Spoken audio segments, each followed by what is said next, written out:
안녕하십니까. 계속해서 대구에서 전해드리겠습니다. 대구와 경북교육청이 국정교과서 반대 시국선언 교사에게 강제 전보 조치를 하기로 해서 논란이 일고 있습니다. 교사 양심에 따른 시국선언에 대해 징계를 내리고 또다시 강제 전보로 탄압하고 있다는 반발을 사고 있습니다. 보도에 양관희 기자입니다.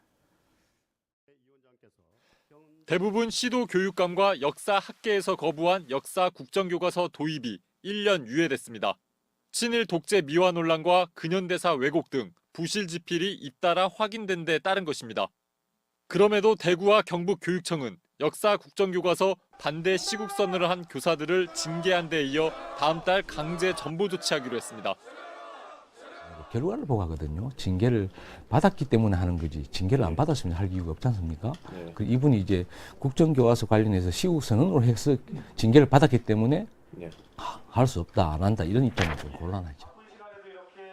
국정교과서 반대 시국선언에 참여한 교사들은 징계에 따른 전보는 폭력이나 촌지수수처럼 해당 학교 학생들 앞에 서기 곤란한 경우에 해당되는데도 강제 전보 규정을 악용해 교사의 양심을 막고 있다며 반발하고 있습니다.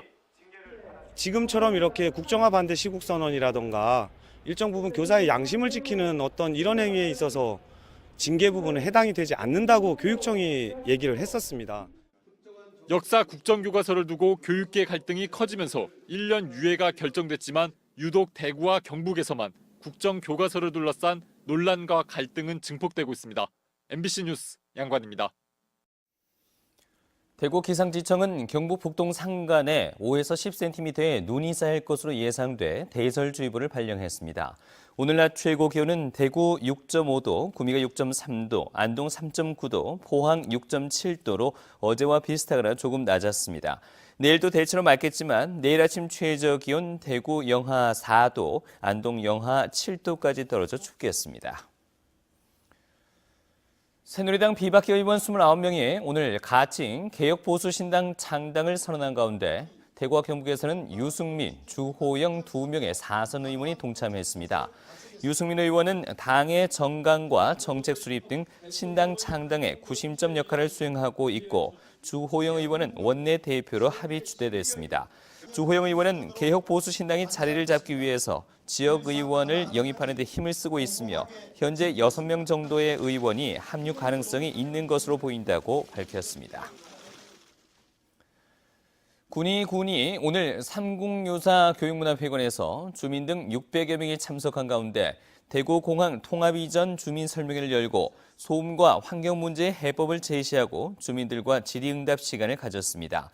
이어서 군의군 100년을 준비하는 모임 발대식과 군민 유치 결의 대회도 열었습니다.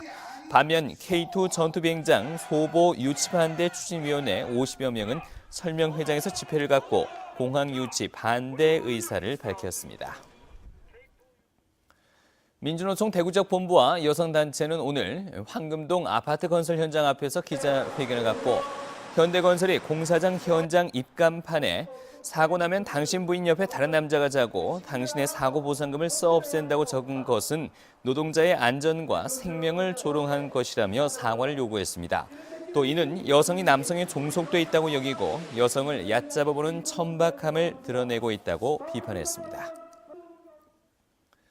부동산 자산관리연구소에 따르면 최근 2주 동안 대구 지역 아파트 매매값은 평균 0.04% 내리며 약보합세를 보였습니다. 매매 시장 불안으로 수요자들이 전세 시장으로 유입되면서 같은 기간 대구 지역 전세값은 0.03% 올랐습니다. 앞으로 대구 아파트 시장은 물량 증가로 조정 지역이 늘어나는 전반적인 약세 속에 학군이나 교통 여건이 좋은 지역은 반등하는 국지적 양극화 현상이 나타날 것으로 전망됩니다. 대구지방경찰청은 지난 22일 20대 여성이 개인정보가 유출돼 계좌가 위험하니 금융감독원에 현금을 모두 옮겨야 된다는 검찰을 사칭한 사람의 말에 현혹돼 가짜 금융감독원 직원에게 1억 원을 건넨 사건이 발생하는 등 올해 2월부터 최근까지 모두 17건의 보이스피싱이 발생했다며 주의 경보를 내렸습니다. 경찰은 이들 조직은 주로 검찰이나 경찰을 사칭해 전화를 건다며 공공기관을 사칭하며 돈을 빼라고 하는 전화는 100% 사기라며 전화를 바로 끊어야 한다고 조언했습니다. 대구 경북 경제자유구역청에 따르면 롯데 자산개발이 지난 2014년 말 수성 알파시티 안에 신세계 백화점보다 더 넓은 7만 7천여 제곱미터의 땅을 분양받았습니다. 롯데는 이 터에 백화점과 극장, 놀이시설, 휴식공간 등을 갖춰 서울의 제2롯데월드에 버금가는 규모의 쇼핑몰을 조성할 것이란 전망이 나오고 있습니다. 지금까지 대구에서 전해드렸습니다.